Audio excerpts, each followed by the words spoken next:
हर दिमाग दहशत से भरा था और जब नजदीक जाकर देखा तो कत्ल गांव के ही 45 साल के सतीश सिंह का हुआ था। हत्या की इस खबर पुलिस महकमा भी हलकान कर दिया, क्योंकि कत्ल की इबारत जिस शख्स के लहू से गढ़ी गई थी वो एक कुख्यात अपराधी का चचेरा भाई था। पूर्वांचल में जिसकी तूती बोलती है उसका रिश्तेदार, जी माफिया डॉन ब्रजेश सिंह। सतीश सिंह नाम के व्यक्ति थे। इनकी एज लगभग 45 साल है।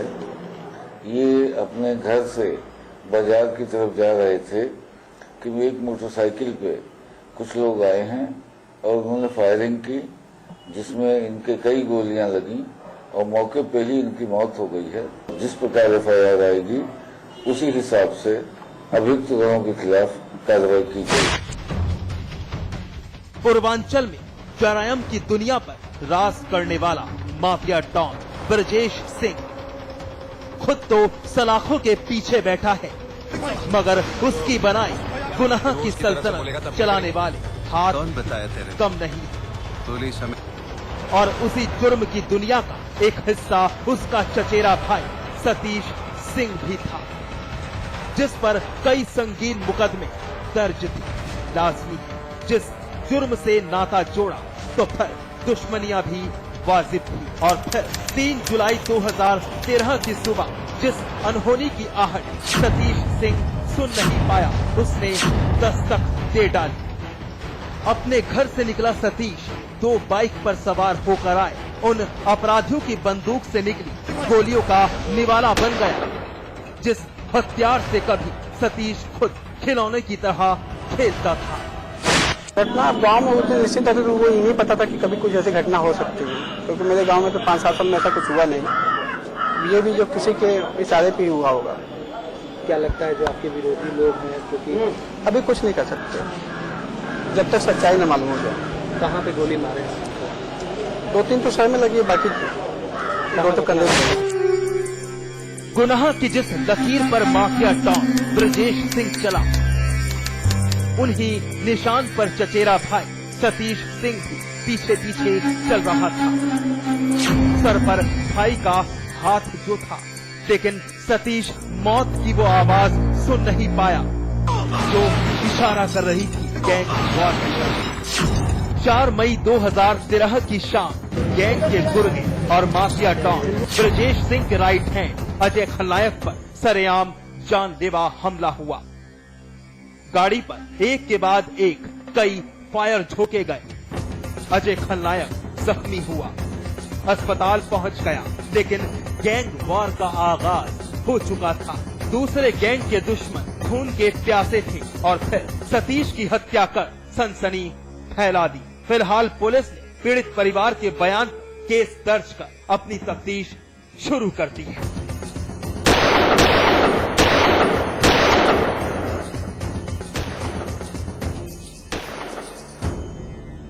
राजू श्रीवास्तव, वाराणसी समाचार प्लस।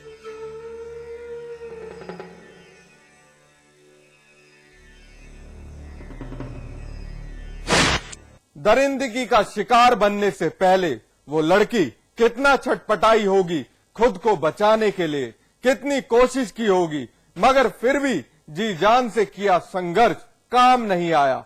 हैवान तो उसकी अस्मत पर लुटेरे बनकर टूटे थे, तो फिर वो बेचारी अकेली क्या कर जाती। लेकिन इंतहा तो तब हो गई जब जिस्म के जालिम लुटेरे कातिल भी बन गए।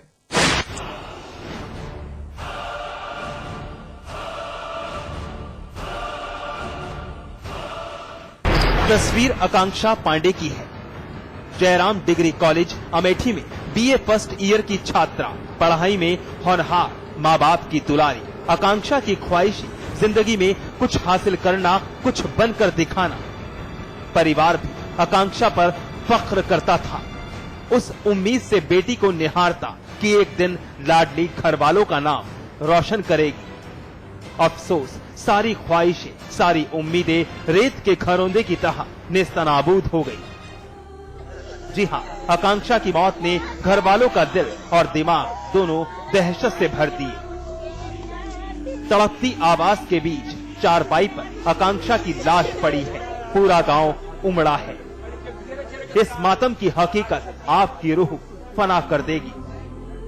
आकांक्षा की पहले अस्मत लूटी गई और फिर शैतानों ने अपने गुनाह पर पर्दा डालने के लिए आकांक्षा को मौत के घाट भी उतार दिया।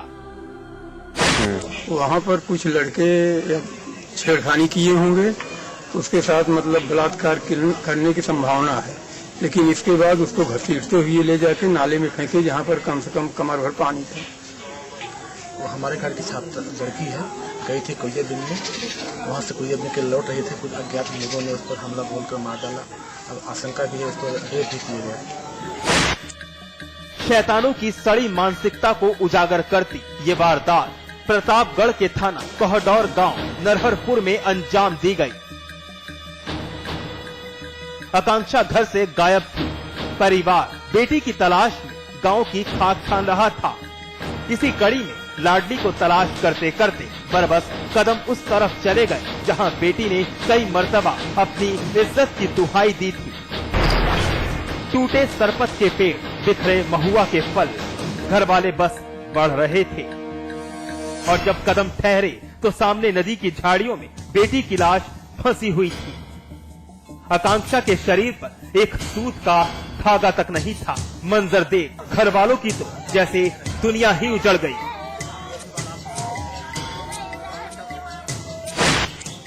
अभी कुछ कहना ठीक नहीं है। शव को पंचायतनामा तैयार करवाकर पोस्टमार्टम के लिए भेज रहा हूं। पोस्टमार्टम रिपोर्ट आने पर ही स्थिति स्पष्ट होगी।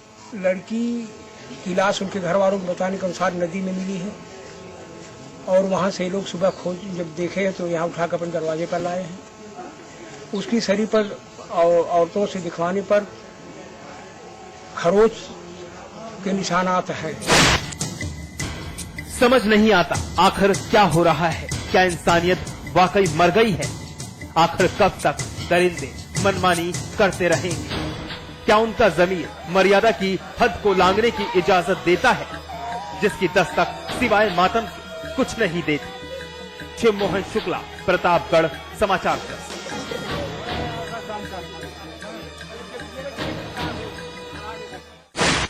जिनकी उंगलियां पकड़कर कभी उसने चलना सीखा था, जिन्होंने मुश्किल वक्त को हौसले और हिम्मत से सहने की ताकत दी, वही लोग अब जान के दुश्मन बन गए हैं। वजह घर की दहलीज लांघकर खुद की मर्जी से 7 फेरे ले लिए, लेकिन अब जिंदगी पर मंडराते खतरे ने उन्हें पुलिस की दहलीज पर जाने के लिए बेबस भी कर दिया।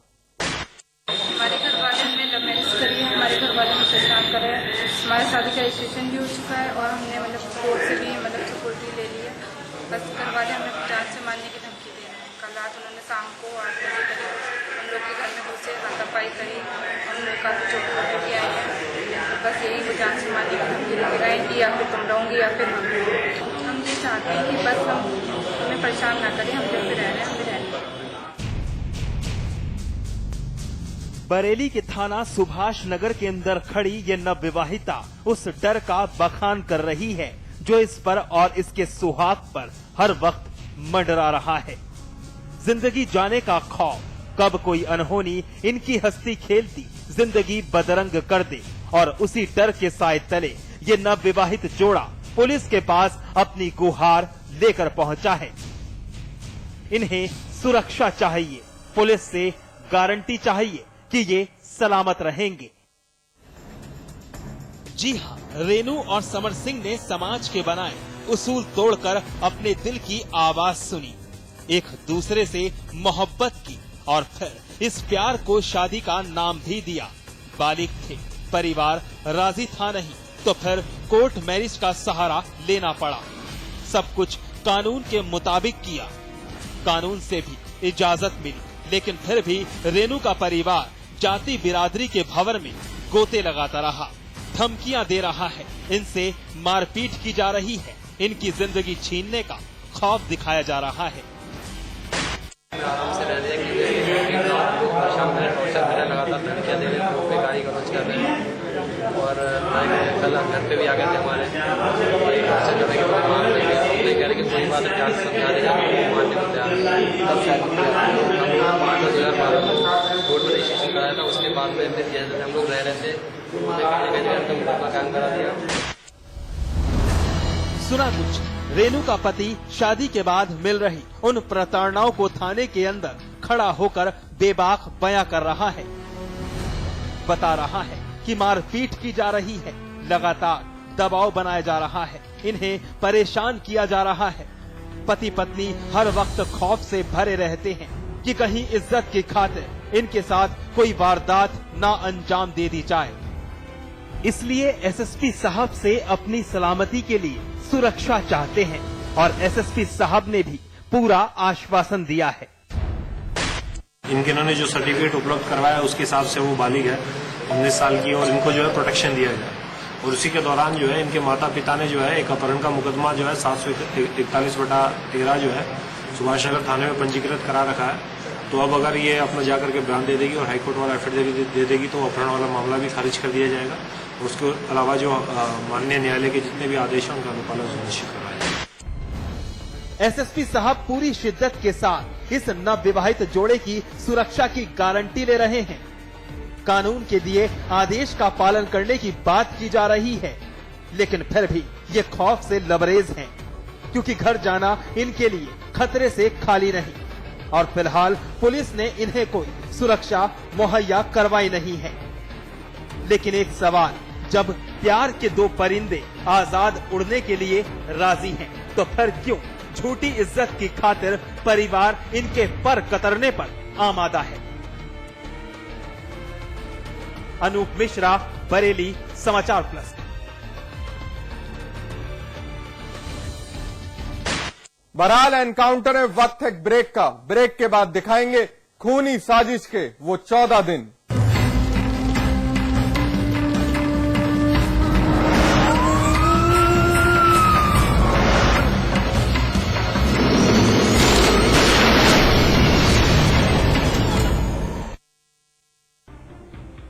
उत्तराखंड में आई दैवीय आपदा में उत्तराखंड वासियों ने फंसे हुए यात्रियों की सेवा व मदद करके देश के साथ साथ विदेशों में भी उत्तराखंड का सर गर्व से ऊंचा कर दिया है।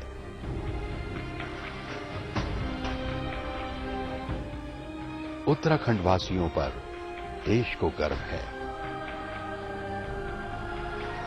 हिमालय की सुनामी से आई भयंकर त्रासदी में इस देवभूमि और वीर भूमि के भाइयों और बहनों ने जो साहस और धीरज के साथ देश भर से आए फंसे हुए यात्रियों की सहायता की, उसके लिए देश को आप पे गर्व है और हम आपका आभार व्यक्त करते हैं और आपको विश्वास दिलाते हैं कि हम पूर्ण निष्ठा और तत्परता के साथ आपको हुई क्षति और क्षेत्रीय समस्याओं का शीघ्र ही समाधान करेंगे। मुसीबत की इस घड़ी में साथ रहने की प्रतिज्ञा।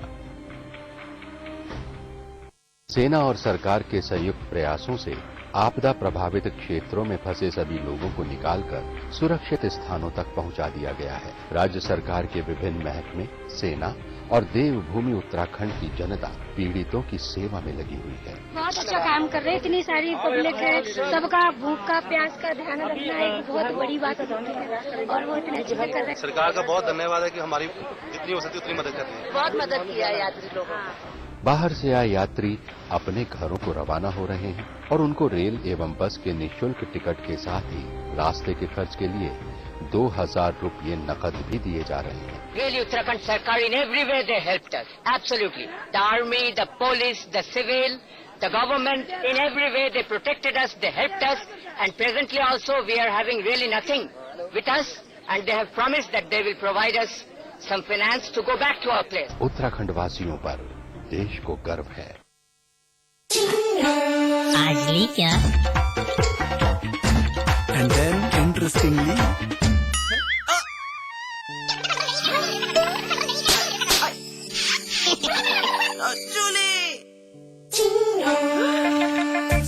Refreshing mini gum. आज ली क्या? विराज कंस्ट्रक्शन प्रस्तुत करते हैं आपके शहर लखनऊ में फैजाबाद रोड पर संपूर्ण आवासीय योजना बीबीडी ग्रीन सिटी। निर्माण कार्य तीव्र प्रगति पर। आज ही संपर्क करें। किसी को गले लगा हो, किसी से आगरा रहो हमेशा पास पास। 3 states, 11 colleges. Placement pioneer in North India. 1600 placements this year. Devbhoomi.